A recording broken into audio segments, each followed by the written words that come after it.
এই যে ভাই উনি কি বলেছেন খুবই গুরুত্বপূর্ণ কথাগুলো শুনবেন না, অবশ্যই শুনে যাবেন। দেশবাসীর প্রতি আমাদের একটা সুস্পষ্ট বার্তা, নর্থ সাউথ বিশ্ববিদ্যালয় কখনো ইসলামের বিপক্ষে ছিল না, নর্থ সাউথ বিশ্ববিদ্যালয়ের কর্তৃপক্ষ কখনো ইসলামের বিপক্ষে ছিল না, ইভেন নর্থ সাউথ বিশ্ববিদ্যালয়ের শিক্ষার্থীরাও কখনো ইসলামের বিপক্ষে ছিল না।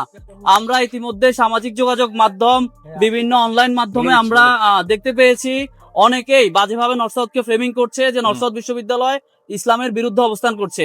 আমরা সেই জায়গা থেকে আমাদের আজকের এই অবস্থান ক্লিয়ার করা, আজকের কোরআন বিতরণ করা এই জন্যই যে আমরা নর্থ সাউথ বিশ্ববিদ্যালয়ের শিক্ষার্থীরা আমরা ঠিক ততটুকুই ধার্মিক যতটুকু আমাদের ইসলাম আমাদেরকে এলাও, আর যতটুকু আমাদের ইসলাম ধর্মের জন্য প্রযোজ্য। আমরা একইভাবে সহ অবস্থানে বিশ্বাস করি, একইভাবে সাম্প্রদায়িক সম্প্রীতিতে বিশ্বাস করি, যে সম্প্রীতির মাধ্যমে আমরা একটি সুন্দর বাংলাদেশ বিনির্মাণ করতে পারবো, একটি সম্প্রীতির বাংলাদেশ বিনির্মাণ করতে পারবো।